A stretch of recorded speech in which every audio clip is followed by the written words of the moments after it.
President, fellow Singaporeans.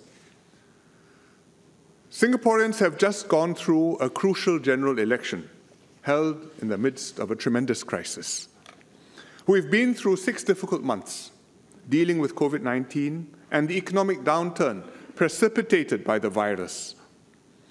I called this election to give the government a fresh mandate and a full term to deal with the difficult months and years that still lie ahead. Singaporeans understood what was at stake.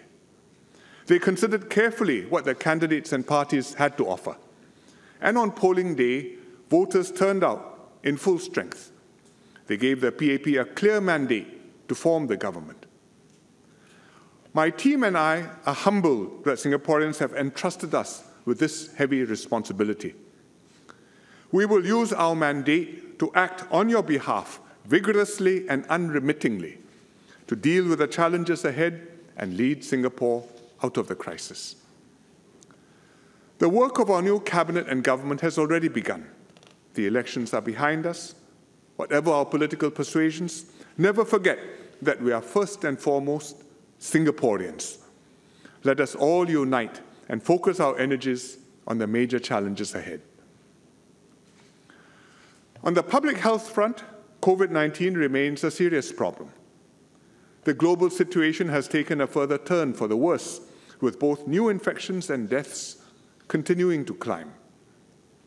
Even cities that initially brought the virus under control, like Hong Kong and Seoul, have suffered repeat outbreaks after they eased safe distancing measures and reopened their economies. It shows just how difficult it will be for Singapore to keep ourselves free from the virus.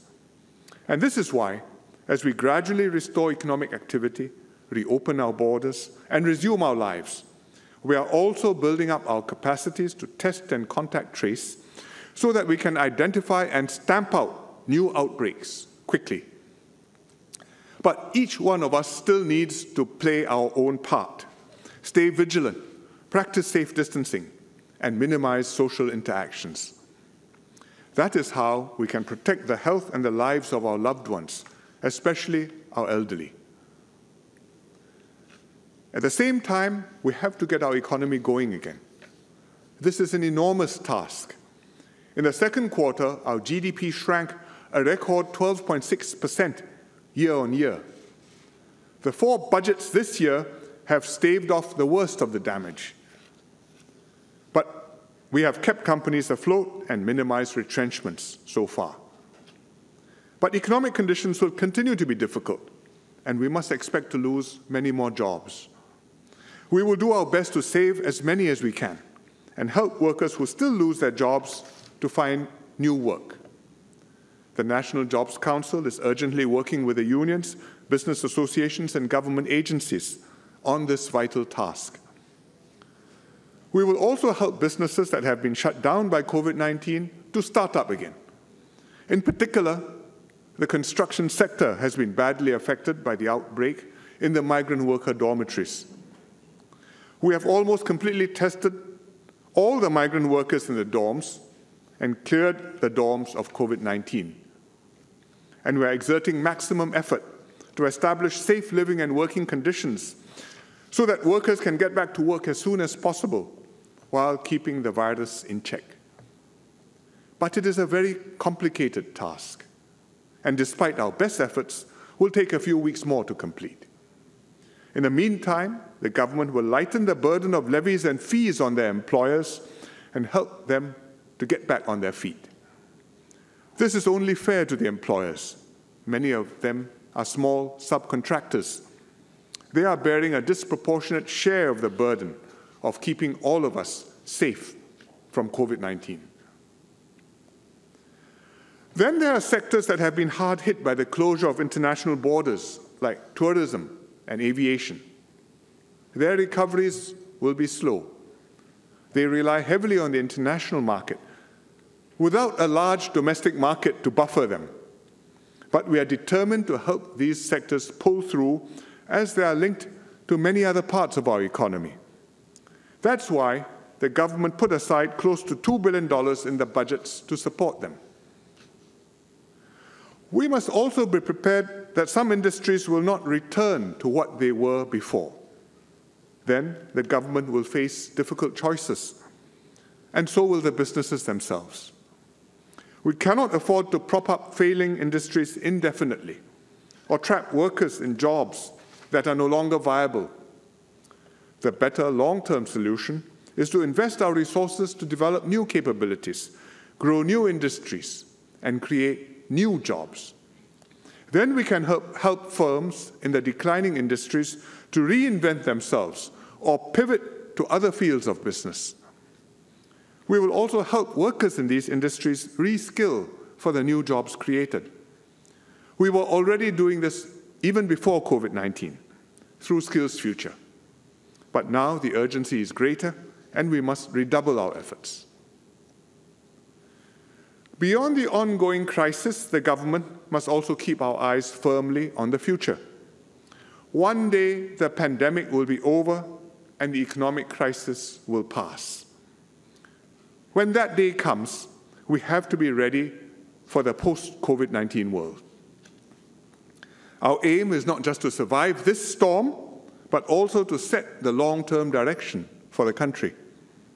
We must keep on improving Singapore year after year, generation after generation. Thus, we must press on with transforming our economy and upgrading our skills, working with our tripartite partners. This will help Singaporeans make the most of new opportunities, cope with new uncertainties, and improve their lives. And beyond economic prosperity, we must also fulfill the broader ambitions Singaporeans have for our country. We aspire to be a fair and just society with opportunities for all. We wish to fashion an inclusive community where we look out for one another, reach out to those who need help, and show every Singaporean that they have a stake in our future. We want to make this a home where Singaporeans always believe that their children will have better lives than themselves, and the human spirit can flourish.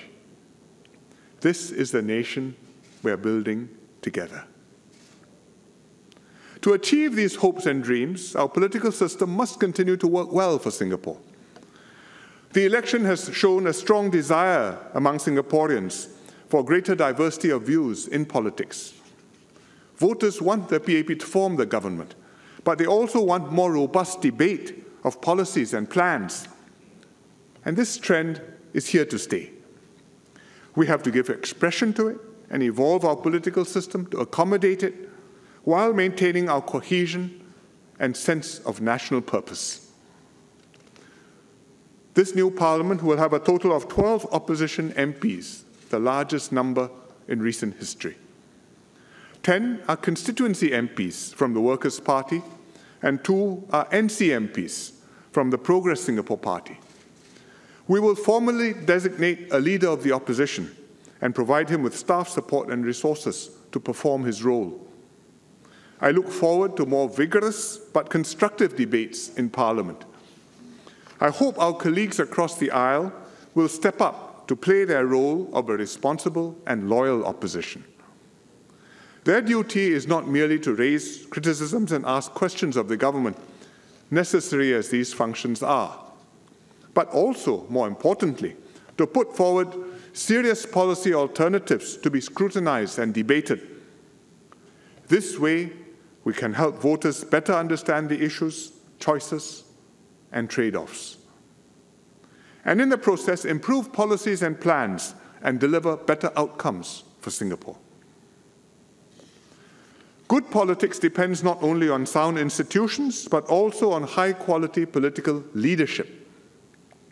More than other countries, Singapore needs leaders who are capable and committed, men and women who have the courage of their convictions, who command the respect of Singaporeans, and who can mobilize the population to achieve great things together.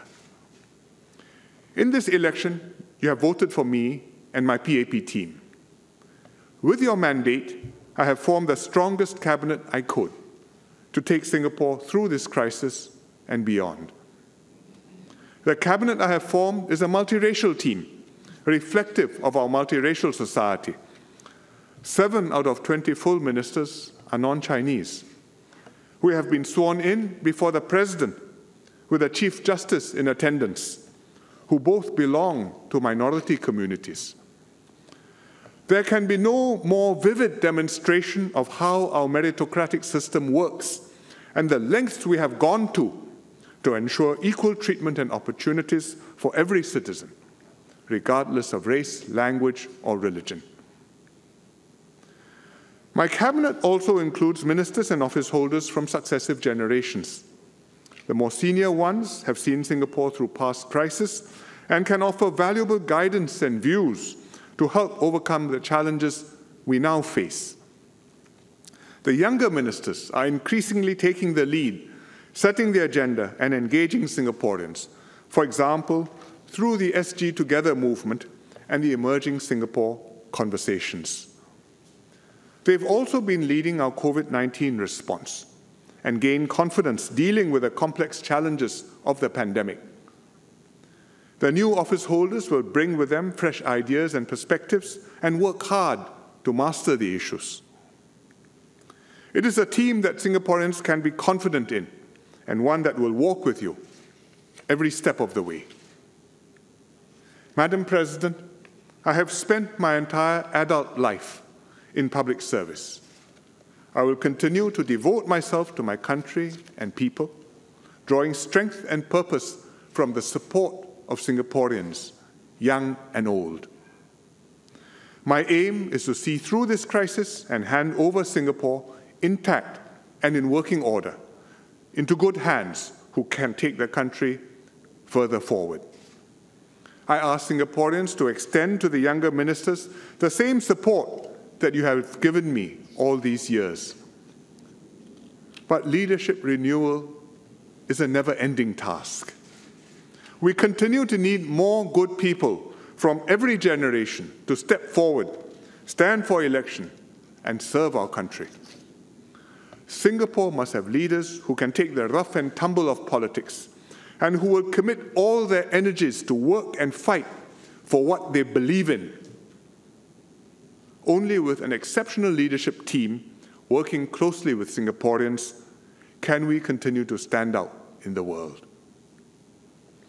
We have achieved what few countries have in our 55 years since independence: a peaceful, multiracial society, vastly better lives for all, emerging stronger and resolving to do better after every crisis that has hit us. Let us now come together as one Singapore, keep improving our lives, securing our future, and building a nation we can all be proud to call home. Thank you.